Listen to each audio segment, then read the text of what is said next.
New Mutants number 12 is an intriguing improvement on what has become my least favorite title in the Dawn of X. I think it's inarguably the high point of the Ed Brisson written run, but the question remains whether that measures up to the rest of the Dawn of X line, and where the book should go from here. Today I'll answer, what does it mean for Krakoan Mutants to take on the media? Why all this focus on Glob Herman in these comics? And what do I want to see from New Mutants moving forward? What could make this series, I think, a little bit more interesting and pull it up from kind of the bottom of my Dawn of X X-Men comics rankings? Hey everybody, you're listening to Krakin Krakoa number 82. I'm Dave Busing, founder and editor-in-chief of Comic Book Herald. If you like the Comic Book Herald YouTube channel and Krakin Krakoa, please consider liking, subscribing, and sharing. It helps me out an awful lot. Spoilers for Discuss Comics, in particular New Mutants number 12, will follow. So, writer here, Ed Brisson, art by Marco Failla, colors Carlos Lopez, and letters by Travis Lanham.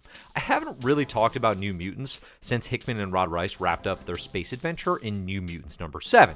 If you remember, the series kicked off with kind of a very odd, by comic standards, flipping between a Hickman space story with the OG New Mutants, and now what Ed Brisson is doing, kind of running across some OG mutants and kind of some of the younger mutants across the board. For example, we get Trinary here, a newer X-Men character who's a technopath interacting with magic in the early going of this comic. The Brisson run, as it stands, it has felt unfocused, inconsequential, and kind of purposeless. It's unclear to me what this book is trying to do. There have been some high points in Flaviano art, and again, like, Brisson is a very competent, I think, brand manager. He has done X-Men work in the past that I like fine, although very little of it excels, I would say. There's good stuff, and we'll talk about this, but issue number 12 of New Mutants, it installs some purpose, and that purpose becomes magic in particular, leading some of the New Mutants to take on the media that is really condemning mutant kind and in a dangerous way, right? So Magic, Danny Moonstar, and Glob Herman, they go to confront a news organization called Docs Media, the news conglomerate that has taken an anti-Krakoa, anti-mutant stance and is literally doxing mutants as they go through Krakoan gates. So there's, a mission statement to this comic, which is mutants versus bad, irresponsible media, okay? This is an inherently political topic. I think people reading this are going to, it's a litmus test, it's a Rorschach test for where you stand on the sides of the political spectrum, definitely. I mean, certainly there are some very intentional things happening here, like the fact that this is called Docs Media, I probably don't need to point out to you, rhymes with Fox, right? And Fox News, of course, stands for right-wing media in America. Now, if that is the type of media that you consume, you might read this issue and see, left-wing media and the biases that you view there, right? I think it's very much, again, going to tell you where people stand on the political spectrum based on how they react to this comic book. And again, I appreciate that. I appreciate that ambition of tackling something that is very top of mind for many Americans and citizens around the world right now. So New Mutants storm the offices of this organization, and they hold the news site accountable for, again, literally doxing mutants, meaning they give out their information, they give out their identities, where they live, all this stuff that can then turn violent extremists against them. And they give a bunch of examples of people, of kids, of fathers, of obviously like family members who are hurt and damaged, and in some cases killed, in the real world damage that this news organization's actions have caused. I think this is effective. It's definitely calling accountability, I think, is a huge thing in media right now, that from whichever perspective you're viewing what is the right way the news should be portrayed, I think there's a desire amongst people to see more accountability for the actions that are taken and the stories that are progressed and the information that is given that leads to, less violence, that leads to less harm. As Danny Moonstar says here, all these people suffered at the hands of readers of your website. Media and information and even something like YouTube videos, even Krakin Krakoa, the words that we put out into the world, they influence behavior, right? Not to overstate, of course, my own importance here on Krakin Krakoa, it is not comparable. One of the less clear-eyed pieces of this statement, though, at least in my reading, is whether the mutants are condemning this branch of media or literally kind of just their outing of real-world mutants. Because the metaphor works when you extend it, I think. I'm just not sure Brisson and company wanted to really take it that far.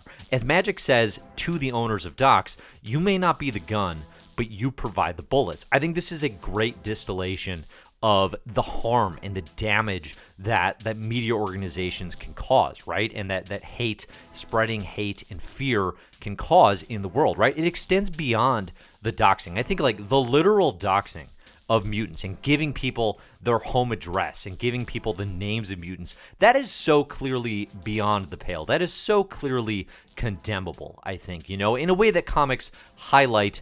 They highlight sort of extreme actions. They highlight sort of these things that really stand out, and that is how the metaphor gets extended.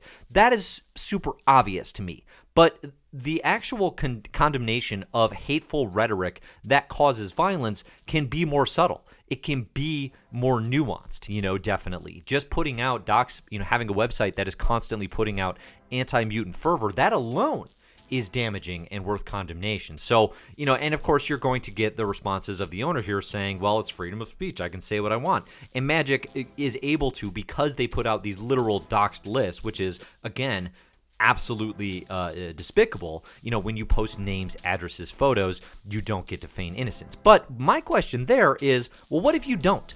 What if you don't post names, addresses, and photos, but you're still spreading all that fear and hate? That's the level that I think this comic could have gone to. That would have been a little bit deeper into the subject matter, because that, I think, is, again, as worthy of condemnation. So as all this is happening in the news offices, Glob Herman, who's along for the ride for reasons that seem very unclear up until this point, he finally loses it, okay? And Glob has been pretty nonviolent, both in this run and also like in the past. Brisson's been working on Glob as a character for a really long time, actually, for the last several years across a variety of X-Men comics, and he gets to the point where he says no more, which of course calls back to Professor X and House of X number 4, when a bunch of the X-Men die on a mission, and he says no more, right? It's kind of the mission, it's kind of the mutant mantra right now. Glob gets there. He's had it. He's not doing it. And big picture, we're seeing more and more mutants moving further and further away from peaceful mutant and human relations. It is becoming more of a pipe dream. Professor X, as we've been talking about, has already more or less moved past it. Now, the Krakoan ideal is still mutant supremacy with mutant human peaceful relations. They are extending them drugs, they're extending them pharmaceuticals, they're just going to profit from a peaceful alliance. But when you kind of dig into like what's happening in this issue specifically, Magic's talking about hurting these people to the point they wish they were dead. The kill no man law is kind of laughed at, poorly enforced at best. Again, Glob here, it literally tells this guy, if you do this again, I will straight up kill you. And I don't care if I have to spend my life in a dark prison because of that. Now, I don't know. That line actually made me wonder, like, how much does the rest of Krakoa know about the literal endless dark prison that Sabretooth is in right now? Because that is a level of horrifying dark abyss that I don't know that most mutants would be so willing to accept. They might be thinking more of a traditional prison, but that's kind of, we'll see that developed over time, I suppose. So, the issue then goes into like a really deep, pretty emotional story from Glob, kind of talking about his background. It's information we've never seen before. I think one thing to take away here is like Ed Brisson, he loves Glob Herman, loves him. I know there's a community of X-Men fans who really love this character as well. He has become softer and more fun and interesting. Like, he has chickens he feeds. Like, dude's a chicken farmer. He has become kind of this representation of this mutant who absolutely cannot pass for human, who is just like kind and sweet and soft inside, ultimately. This backstory also makes his new mutants new X-Men, appearances back in the Grant Morrison written run, when the character is created and debuts. It makes that make sense. He's a big part of the riot at Xavier's. He's part of Quentin Quire's original new X-Men rioting team. He literally sets himself on fire and I think chases down a school bus full of kids.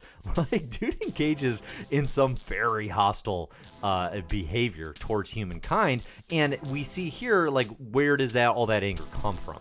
Where did all that anger come from, and why is it now bursting out again as he has to face, again, all this prejudice and hatred? And of course, in this instance, it's from his own father. It's from his own mutant-hating father. I did definitely, reading Glob's story, think I just watched Black Klansman, Spike Lee joint. It's Black, KKK Klansman. And it's an extremely interesting movie. I would highly recommend watching it. It's very well done. It's also extremely difficult to watch because of the, how unflinchingly you have to stare in the face of clan racism. And, thinking of Glob's father and just kind of this unflinching, even his own son can't be a mutant because he hates them too much. That kind of hate and anger in the world is despicable and horrifying. And that's what this issue is tapping into. In a way, it's actually, it's acknowledging the prejudices and it's acknowledging how mutants work against them.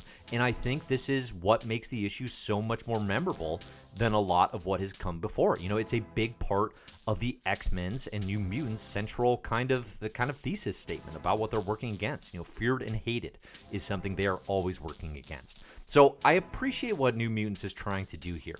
I actually think the idea of the younger generation of mutants taking on various issues of justice throughout the world on Krakoa's behalf could be pretty interesting and tell us a lot about this new mutant culture.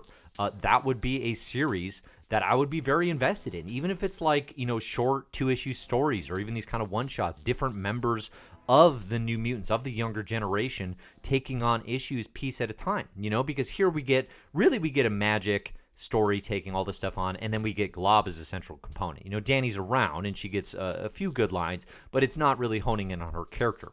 I think that would be a nice opportunity for Brisson and company to hone in on different mutant characters, because there's all these members of the New Mutants team that we have not dug into in this series really at all. The Hickman run focused on Sam and Bobby because he loves them more than anything in the X-Men world, it seems sometimes. Brisson so far is focused on magic primarily, and obviously Glob here, but it's like we got all these other characters. What's Karma up to? What's she doing? What's going on with Danny Moonstar? What'd she think about all this? What's going on with Rain Sinclair, right? We got all these other, and then Chamber, Mondo, all these other characters who have been brought into this that I want to know more about. So I don't have a ton of confidence that that's where the series is going, if I'm being honest, considering there's a really deeply uninteresting Nova Roma subplot weaving throughout this issue that I didn't even touch on at all. Nova Roma is where Magma's from, Amara in New Mutants. It is like this ancient Rome civilization that just kind of exists, kind of this like Brigadoon style, like out of time place. I'm not interested in that, so far, I mean, maybe a great story will come of it. I guess we'll see. But to me, that's a misstep. That's exactly where this book should not be going, because that is going to, again, I think, keep it disconnected and kind of purposeless in a way that New Mutants number 12 is not. I think even though, I might quibble with how far it went or some of the ways it attacked the issue. New Mutants number 12 attacked an issue. It had ambition, it had purpose. I knew what the comic was trying to do, and it was a really good fit. I would like to see more of that from this comic in the future. Again, it's inherently political, and that is going to upset some people, I think, definitely. But that's good. Tackle a subject matter in a way that stirs emotions in readers. That is what these comics, that is what these stories are supposed to be doing more often than not, and you can be active and engaging while doing so. So to me, that's a good thing. I'm curious, what do you think? Let me know in the comments. Let me know what do you want to see from New Mutants. For those of you that love the book, let me know why you love it, because I've got it ranked as my least favorite Dawn of X book right now. I'm curious for people who are really enjoying it, what they're getting out of it. For those of you who are more on my wavelength, let me know what you'd like to see from the book in the future. What to you would look like a better team? Do we just need a creative team overhaul?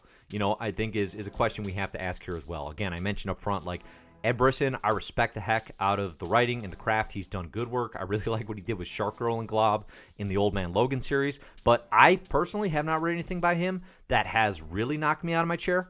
So, I'm kind of like, well, maybe this isn't a great fit. Maybe this book, specifically New Mutants, just isn't what he needs to be writing in this world right now. And maybe there's, again, can we get a younger writer? Can we get someone of color? Can we get some diversity in the writing room on New Mutants in particular? Again, a book that's tackling the younger generations and issues of social justice in the world. I think that perspective could be very valuable.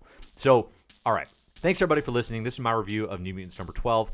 If you like Comic Book Herald channel, again, please remember to like and subscribe. You can find more ways to support the site over at patreon.com/Comic Book Herald, all of which is greatly appreciated. In particular, I want to thank all the names on the screen, the mysterious benefactors tier, for your support of the site. Again, I'm Dave. You can find my stuff at comicbookherald.com, at Comic Book Herald, pretty much anywhere on social. You can look for the best comics ever and My Marvelous Year podcast for more from me. So thanks, everybody, for listening. And as always, enjoy the comics.